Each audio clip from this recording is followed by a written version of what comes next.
أكبر الله أكبر ولله الحمد. الله أكبر ولله الحمد.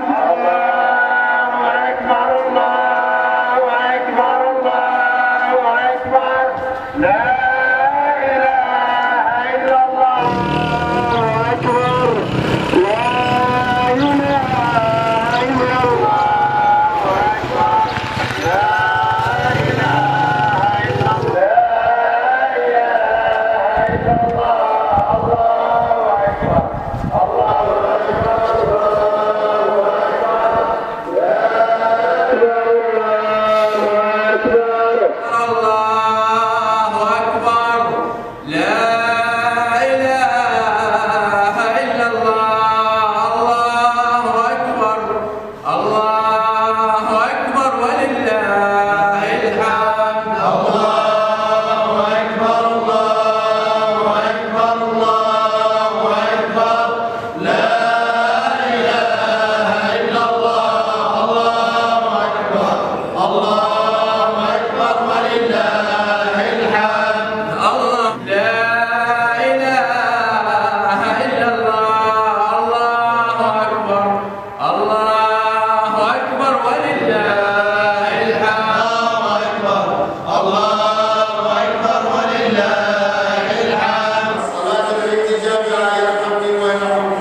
إنه يعلم الجهر وما يخفى ونيسرك لليسرى فذكر إن نفعت الذكرى زكى وذكر اسم ربه فصلى بل تؤثرون الحياة الدنيا والآخرة خير وأبقى. سمع الله الله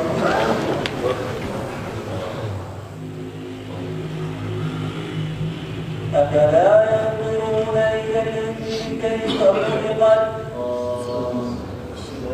الله أكبر الله أكبر الله أكبر لا إله إلا الله.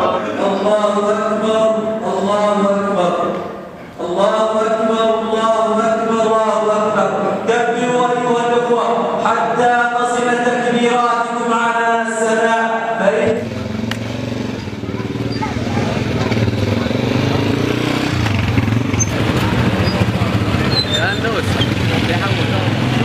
أنا بالبيت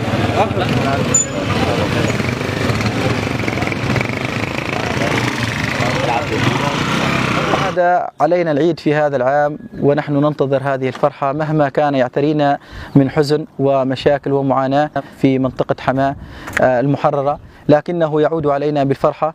فهذه شعيرة أمرنا الله سبحانه وتعالى بها، ونحن الآن في ريف حماة المحرر طبعا نحتفل في هذا العيد بعد أن قمنا بصلاة العيد، ويوجد الحمد لله نسبة ناس كثر يعني، والناس ترجع إلى بلادها بإذن الله سبحانه وتعالى.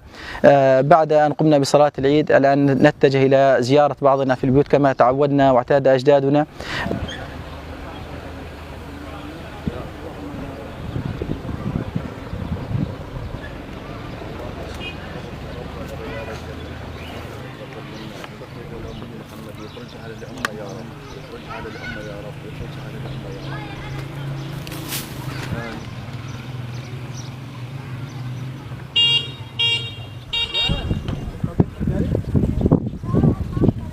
بعد النزوح والتهجير فرحة العيد لا توصف، عودة الناس إلى قراهم وبلداتهم، وخاصة نحن في ريف حماة الشمالي الذي يتعرض للقصف من جميع أنواع الأسلحة من النظام، ولكن الناس يعني تحب تفرح ببيوته حتى لو في قصف حتى لو في ضرب.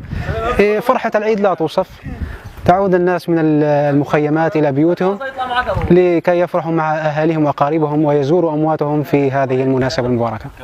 هي بسهل الغاب معروف أن نهار العيد يعني فيه الصبح بكير، أول شغلة نسوي نجي على المقابر، نزور على المقابر، بعدين نروح نصلي صلاة العيد بعد ما خلص صلاة العيد صلاة جماعة نطلع نسلم ونعيد على الأهالي والأقارب والأصحاب والجيران، بعدين نصير نضحي الأضحيات. وكل عام وأنتم بخير. الله أكبر الله أكبر الله أكبر الله أكبر ولله الحمد.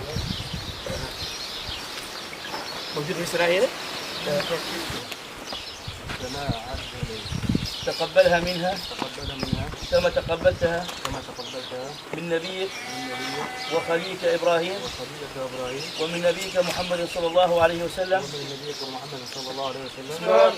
لا إله إلا الله الله أكبر الله أكبر ولله الحمد. الله يا محمد بس علينا الغرب في